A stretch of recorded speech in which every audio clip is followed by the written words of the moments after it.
to know from you, how have been the last 9 months for you personally and professionally? Thank you, Dr. Anurag, firstly for the BW group to invite me here, and to you for addressing this.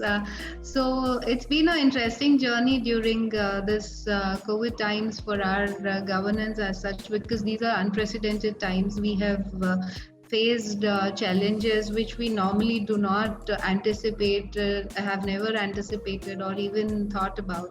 So it's been an interesting journey. I was earlier in the Municipal Corporation Hyderabad, heading the CSR and also the lakes, and heading a zone, in fact. But now I am DM in Narayanpet. So my joining coincided with the COVID crisis. Yeah, so I was here from February, and from March we started facing this pandemic.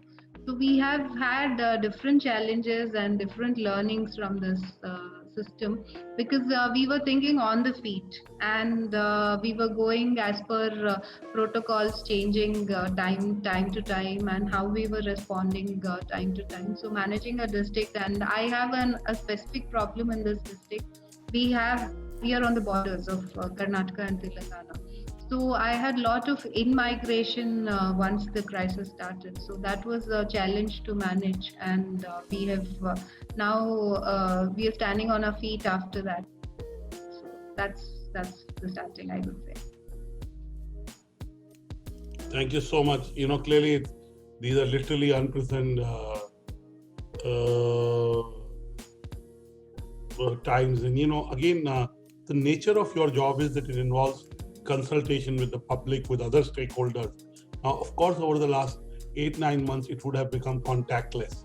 The way you provide your services, the way you govern, the way you administer your schemes, all would have become virtual. It would have become contactless. Tell us, how did this transition happen?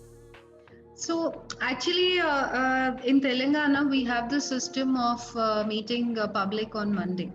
So Mondays are used to meeting public, and where everybody comes to the collectorate and talks to the concerned officials about their problems. So this, on an average, we get about 100-200 complaints on Mondays, which are during the due course of time we take action on them. So that system has come down during this COVID period, and because the public interaction is very minimal, and initially there was no travel arrangements also. So we decided to make it on the phone. So they can reach the collector on phone or through email or through WhatsApp. Some people don't know how to send phone messages. So we opened a call center in the collectorate. I'm sure all the districts have done this, and we keep hearing a lot of information on different districts dealing with it differently. But this was a way to reach out to public easily. And now I find that things have eased, but people prefer calling us now rather than coming to the collectorate again. So people have also adapted, and the system has adapted to this new scenario. And it's still going on. Most people still prefer to send calls, emails, or even send a WhatsApp complaints to us. We have kept a dedicated WhatsApp number for receiving all these complaints, which is in the call center. They receive and they transmit to the departments. So that system is going on. So it's a new way of governing ourselves now. And I also find we are doing a lot more interacting even with staff. Meetings have drastically come down. We keep more of digital conversations going with our staff also, and how to manage the district. So mostly we are reaching out on the web to the officers and also the public. Fantastic. Now, your own journey has been somebody who was in the private sector, who was in a job in UK, who used to work with a large MNC, and you came and became an IAS officer. Also, your father was an IAS officer. So tell me, now that you look at your journey of last 11 plus years, tell me the milestones you had. For example, you were in Vijayawada, right, at one point, and there was a land pooling scheme. You implemented that. It was the first at that point. So in the last 11 years of yours being in the IAS, give us a sense of your milestones. So it's been a very interesting journey. When I started out, when I finished my education in the UK, I was not anticipating my joining in the IAS.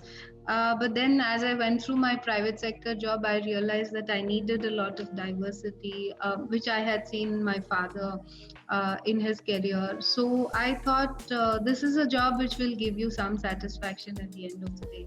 So that's when I decided to take on the exam and clear the civil services. So lucky to be in my home state of Telangana. So the language and all were an easy issue here. So once we were here, my first journey at that time we were a combined state. So it was in Vijayawada as sub collector. That was my first posting. A very interesting one, I would say, because there was a shootout which happened within the second week of my joining there. So it was a real crisis. There was a huge crowd of about 200 women who were surrounding a police station. They were throwing stones on the police because they had carried out a shootout, which was very sudden, and not. I mean, the inspector there had shot a person, though there was no casualty. The mob was violent, and I didn't know any of these realities. So when as executive magistrate, I just walked in, and then it was there was these all these women with sticks, stones. All the villagers were around this police station trying to beat up all the policemen. There were still plenty police people inside the building. We had to see that their safety was ensured. So it was like, and no police person was coming to assist me.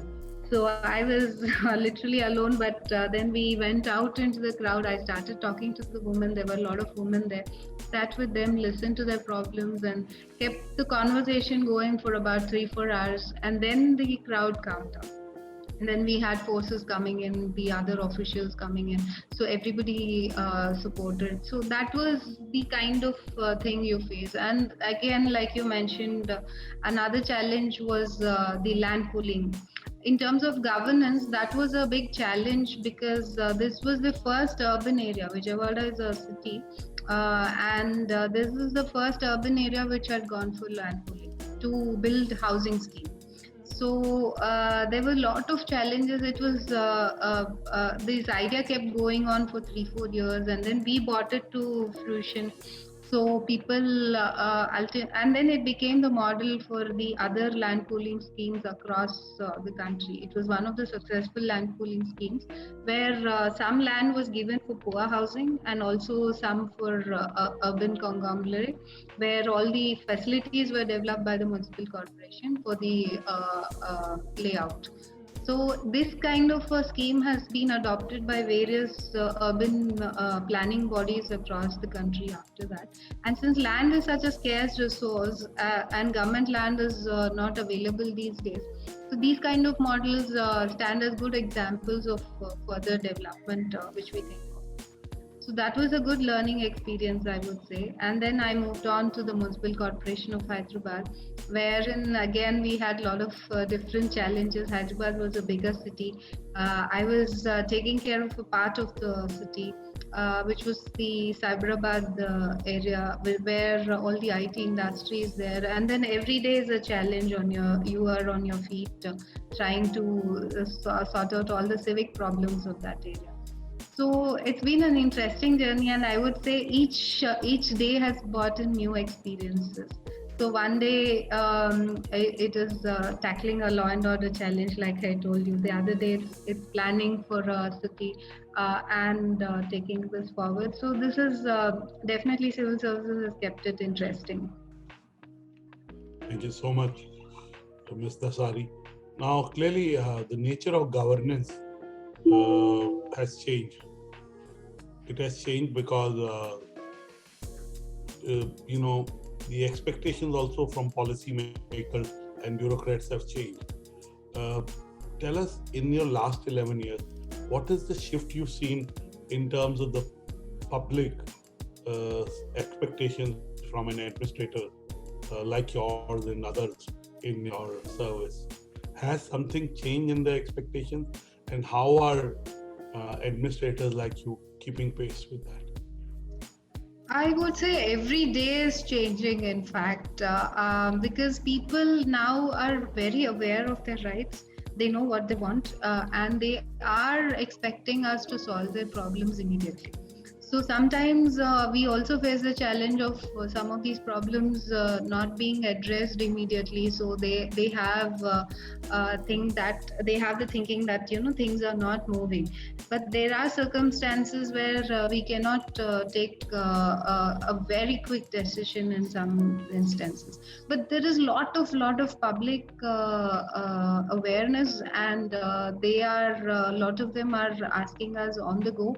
They expect us to be visible. Like earlier, the bureaucrats were thought, to be in their office, a little bit unapproachable. But I think now we are going out more into the public domain, and we have to. So that is, I find a lot of changes happening, because even in rural areas, I'm currently working in one of the most backward areas of Telangana.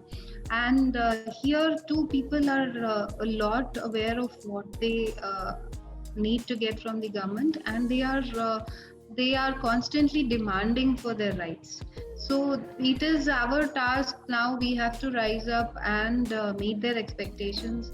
We also have to meet them quickly. People are not the kind of delay that you expect from public servants usually is not being tolerated these days. And there is a lot of interaction, lot more interaction with political representatives that I can see more as the years pass by. So it's more of coordination, more of talking to them, more of getting things together and solving the issues, rather than you are a coordinator. I would say now our role has become more of that. Facilitator. You're a facilitator. You're a problem solver. Yes. And yes, coordination is one skill that will come into play, bringing all the stakeholders together. True. I'd ask you my last question before I bring in my senior colleague Palomi into the conversation. Sustainability has come to the fore in the last 9 months. We know that profits are not the most important things. Planet is, people are, purpose is. If you look after these three, profits are worthwhile to be had and then plowed back to get better quality of life. Tell us, when it comes to policy planning, it comes to policy execution, is sustainability top of the mind of bureaucrats, or do you think it doesn't get its due when it comes to planning at the micro level? I would say when I joined, that was not a very serious concern. But now it's on the top of everybody's agenda. Because whatever planning we do, whatever work we do, it has to and ultimately not just impact people, but the environment also. So a lot of bureaucratic decisions these days are very conscious ones. Like, for example, Telangana has given an order where all the officers and all the staff working would be wearing handlooms on Mondays. So this is something which indirectly promotes handlooms and also ensures a sustainable livelihood. The same thing has happened with our offices banning plastic glasses, plastic bottles, and even plastic cutlery in your offices. So all of us are using sustainable products in these offices. So these days it's become a part of everyday life for all of us. Initially it was a little slow on that, but I think a lot of people now are conscious about more sustainable practices, not just in their homes, but also in the way that we conduct our official proceedings. Okay, Palomi, go ahead, ask the next set of questions. Yes, ma'am, here I will just start with, recently you have been awarded with the prestigious PM Award for Excellence in Governance Innovation. So will you please elaborate to us, like, what all are the steps that you have taken to achieve this? Well, actually, my innovation journey started again with sustainability. I would say my job as municipal commissioner when I was in Municipal Corporation of Hyderabad was to ensure waste management as the first priority, and then wastewater, all the civic issues that we face day to day. So when I started the journey, then I started realizing that waste management is something which has to start from the individual and the household level. So how do we bring about that change? That was the first concern that we had. We were trying at that point of time, we were trying to tell people, we were distributing these twin bins to all the people. And when we were Right. trying to explain to them, you should segregate, why you should keep your waste separated, then we started pondering on these issues. Then people started saying, it's very difficult to keep your waste segregated. So I said, okay, let me try it out on my own. So I started home composting. And believe me, it took me in around 2-3 months to get my own staff to get into the groove of that. So, and also to manage it properly, not mix things up. So then I realized it's such a challenge. But why is it a challenge? Because, newspapers you keep very carefully in your homes. You don't Right. keep plastic in the same way. So we started thinking in these lines. And then we started thinking, why can't we show the recyclable benefits of plastic? So we started out with creating these art sculptures across the city, also creating a lot of park benches and all with recycled plastic. Then we moved on to creating bus shelters. Also, after a while, we just created an entire footpath made out of plastic recycled tiles. So that's how the journey continued, and we developed more sustainable practices. And then going on, we realized that our officers should be the first sustainable officers that we have, because we are a model to the entire city. So I made the office a green certified office. So these were the initiatives which continued and which have brought about these laurels. So I'm happy about it. After coming here, also we were working a lot on sanitation in Narayanpet. We had created the first women mobile toilet. Mostly the toilets are stationary. So we just created a toilet with biodigestives, which does not have a drain connection, and also solar lighting, and completely energy zero vehicle. And that was a huge plus. It was replicated across the state. Then during COVID times, we had also innovated we couldn't find a lot of labor and also a lot of material. But toilets were a huge priority in all our hospitals and some of these public buildings. So we created low-cost toilets.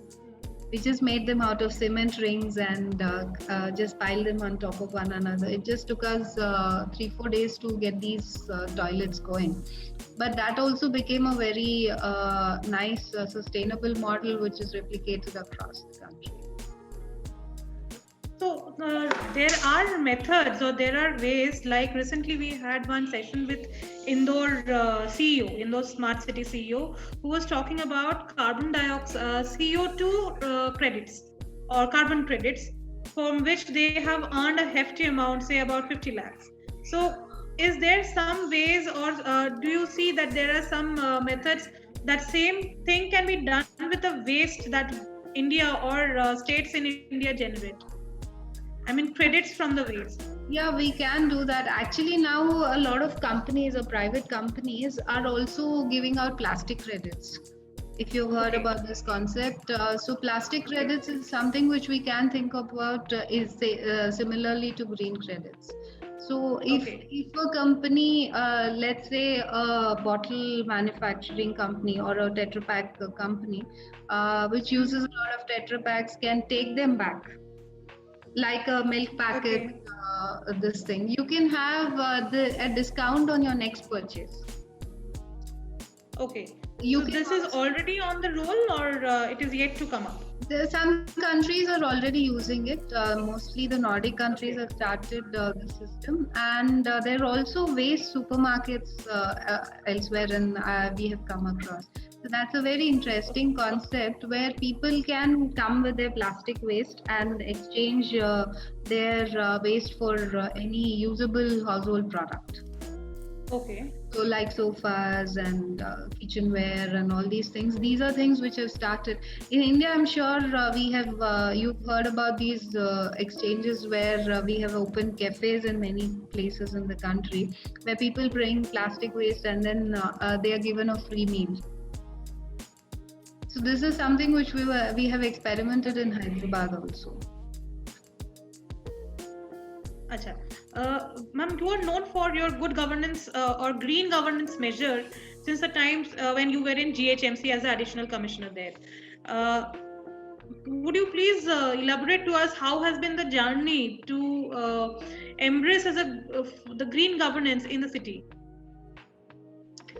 Like I said, it started as a personal journey. I thought if I'm motivating people outside to change their lifestyle, to segregate, and also to ensure that they are not putting waste in their drainage systems, in their public spaces.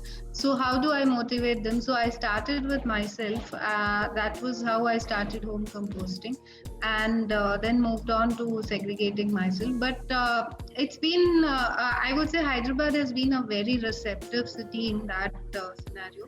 They have taken on these green initiatives quite well. So they have supported us full-fledged in plastic collection. Now I'm very happy to share that we've started around 10-15 entrepreneurs have cropped up in Hyderabad who are dealing with waste management.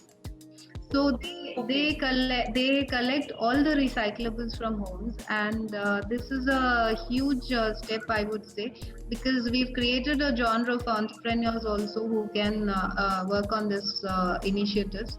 And they go house to house. They have now tie-ups with the different corporate companies or even commercial establishments to collect their dry waste and to recycle them. Now even wet waste, many companies, we have started bio waste management also, where the wet waste can be taken to a CNG unit where the wet waste is churned and then CNG comes out. It can be even linked to electricity. So this is a way to for people not just to save but also to earn something if they kind of segregate their waste and all. I would say some people have started not just with paper, with plastic also. Some households have reported around 1,500, 2,000 rupees of income just on their recyclable waste. So if all of us do that, I'm sure we can bring about a change. And this is what we've been trying to do in Hyderabad. The journey continues, like you said, also the credits. Now there is a waste to energy. So mostly people can convert their waste to energy. So this can be a very good motivation for them to keep going. So that needs to be in a domestic level conversion units has to be there, right? For waste to energy conversion, which you are talking about. This is mostly community levels are more sustainable. Domestic, you just get about half an hour of CNG. We've tried domestic units also, but it just gives about half an hour of gas unless you put in a lot of wet waste.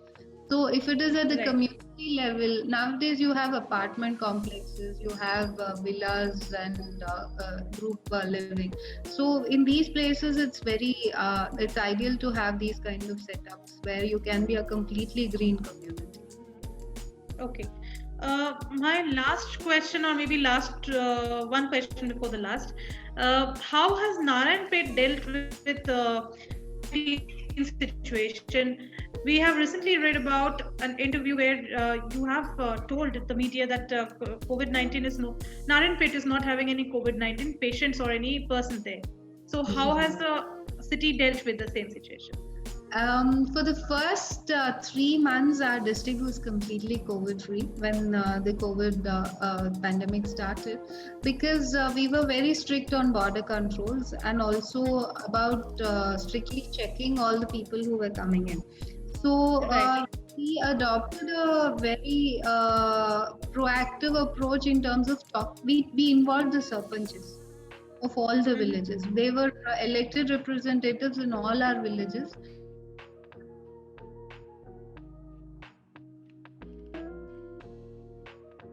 conferences, and we explained to them the importance of segregating people who have come into their village. So it was very effectively done at the village level. The isolation was complete, and whoever was traveling or whoever was a carrier was kept in isolation strictly in the villages itself. So they was spread out, and the control was very effective during that time. So after that, again, there was a burst of cases. So we had some cases. Now again, because of the decline in the cases, we don't have any more active cases in the district right now. Okay. So how has been during this time where COVID-19 was actually spreading very badly across the country, how has the city dealt with the health centers or the health workers? Was there any monitoring done, or was there any kind of local health units? I just try to understand what was the healthcare scenario which was put up in the state. Actually, our healthcare system is pretty robust.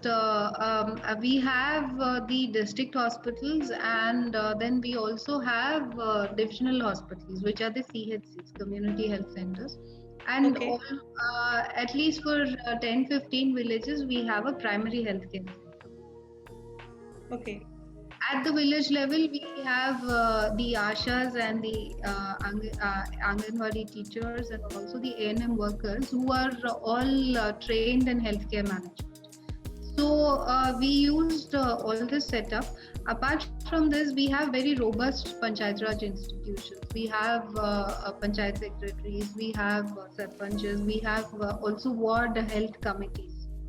So we used all these agents in managing the crisis, and so it was very dispersed. I would say we were managing at the village level itself. We were not even bringing them to the hospital or the district headquarters. So whoever was identified as a traveler or a COVID positive patient, we kept them in the village itself, and these health workers were visiting daily. And then we had rotation of doctors. We've given vehicles to the doctors, so we let them be mobile instead of sitting in the public health center. So the doctors went moving village to village and started covering the patients, giving them advice. Apart from this, one interesting thing which we have done is started an app called T-Consult, which we started way back in April itself. So we got about 500 doctors on board who were volunteering their time during the lockdown.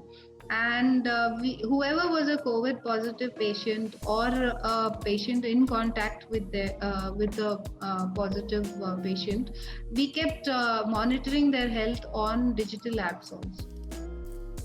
So we this app, this is basic medical consultation app where the doctor talks to the patient, and even a prescription can be given, and the prescription directly goes to the A&M or the ASHA worker, and they will take out the medicines and supply them to the person who's sick. So this was just used not just for COVID but also for other elements, because during the lockdown period, a lot of people could not reach their doctors. So they could not go and physically meet the doctors. So this was a very good thing, and it continues still, and we're very happy. We've about 15,000 consultations as on date. Okay. Since we just talked about the digital app or digital literacy scenario of this region, I would like to know about now, since digital application or whatever meeting or kind of communication we do, distinction methods. So how? I lost you, Paulmi. Can you repeat it?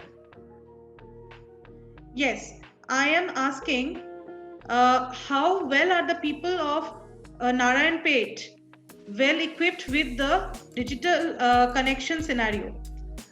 Actually, it was a problem when we started the digital education. We did a survey of all the students who were there in our school network.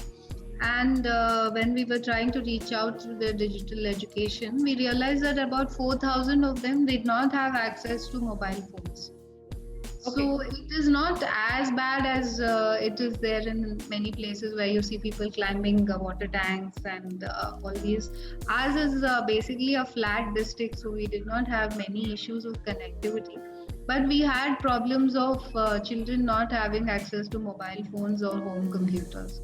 So what we did was we did a survey of all of them, and we realized that around 4,000 children did not have this. So what we created was we found neighborhood TVs. So we attached one teacher to every 20 students. So we said the teacher will monitor if this child is following the digital classes or not. So the teacher is also logged in at that time. So wherever students did not have an access to mobile phones or TVs in their own homes, we put them with their neighbors or with the school which had a connection, which had a TV. So we made sure there was enough social distancing, and we put the children around 5 each in one place. We did not increase it to more than 5. So we spoke to the neighbors, we asked them, and there were some village elders who were very proactive, and they said some kids are not doing this. So we made the teachers go to them and see that the teachers motivate them to give some access to TVs where children can have their education. So that's how we put 5 children in 1 slot, and we've covered and we are ensuring that they are following the digital education. Apart from that, we just try to keep them occupied otherwise also.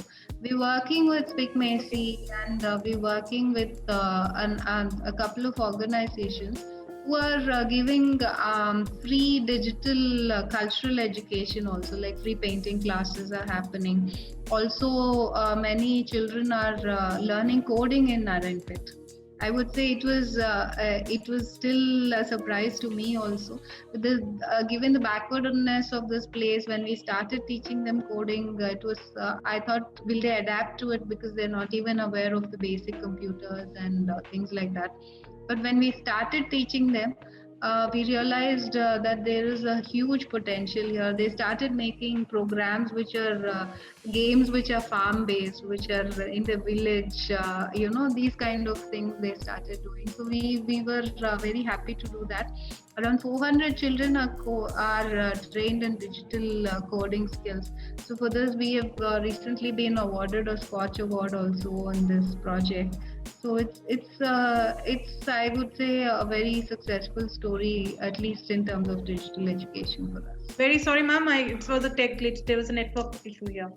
Okay. So yeah. Yeah. So my last question. Yeah, I have completed the digital education thing.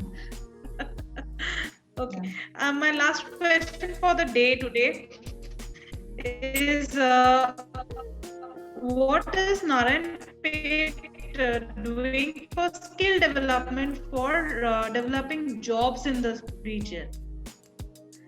Okay. So actually, again, yeah, you are audible. Let me share a very interesting thing. I would say when we started the COVID crisis started, I got back around 50,000 people from across the country. Narayanpet is traditionally known for out-migration of labor. So we started getting back a lot of people, and also because all these power mills in Bhiwandi and all, this is closest to the Maharashtra-Karnataka border. So there were a lot of power mills in Karnataka and Bhiwandi which had stopped, and the workers were from Narayanpet. Narayanpet is traditionally a very old heritage town which is famous for handlooms. So we have about 5,000 handloom families, weaver families. So these weavers, one is the segment of weavers had huge stocks left over, and because the market suddenly collapsed, they could not go out of the district or even their places with their stock. They had huge pile up of clothes. There were a lot of orders which were cancelled for them. So they were in a crisis. So they came back to us, and they started saying that we have a problem. Then we realized this was again the early days of COVID, March, April that we started. So then we realized that how do I buy all these stock? I cannot keep the stock myself in the district. So then we came up with the solution of taking all the stock from the weavers and making them into masks. Okay. So we made about 10 lakh masks this way, and we have a lot of all the southern states, I would say, and also Telangana specifically, has a very strong self-help group network. So the women are very trained, and they're trained and they have machines and they have all these equipment and all. So we thought, okay, there's the women here, there are the weavers here. Let's just put them together, and we just did that, and we started making masks out of these handlooms, and we could sell about 10 lakhs during the first 3 months. So that was a huge. We could reach out to a lot of companies also who supported us and took these masks for their employees in bulk numbers. So this was a way where we could see that the weavers did not go into distress, did not have any suicide, because that was also a common phenomena here a while ago. So we could see that they could sustain them during those 4 or 5 months that they had the problems. So now the masks are still going on, but on a lesser scale, I would say people have moved on to other things. The SHG women have started, and that was also an inspiration for this woman. After that, all these women started coming to me with different schemes. So we are tied up with a lot of skilling units like KVIC, lot of Skill India programs. So we are taking up all of them, and these women have started their own.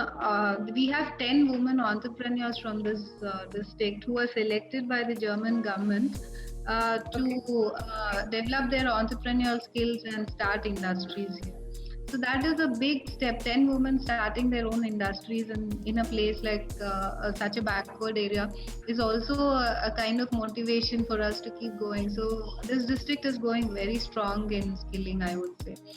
So this was the starting point, and then women started innovating with different things. Some women came up with Ayurvedic mask, which was a big hit. And What is it about? they found we have an Ayurvedic doctors here, which is this area is known for farms and all. So these doctors came together to help these self-help group women, and they have set up an Ayurvedic mask making. So this is a mask which is soaked in an Ayurvedic solution for overnight, and then it's sterilized, and then these masks are sold in the market. So there was a huge demand for these for these masks, and this was done in April itself. So during the first few weeks of COVID, that time the mask demand was also high, and these type of masks were also really helpful. So it helped people breathe easy, and there was a solution which helped asthmatic people and people with breathing issues. So these kind of things kept on moving on. Now these women are making really unique stuff. Some of them are making jams and jellies out of fig jams, and they're pulping custard apple. So a lot of units have cropped up after this, and we have created a marketplace for them. We are trying to promote them on government platforms and also through Amazon and Flipkart, where they can market their produce. They have recently started selling their produce online, so that gives them a huge confidence. And I take great pride in these women going places from this place. Okay, ma'am. Thank you so much for that. Those enlightenment points, and we have this much for today. And thanks for your time. Thank you for inviting me, and BW for hosting this session. Thank you, ma'am. Thanks.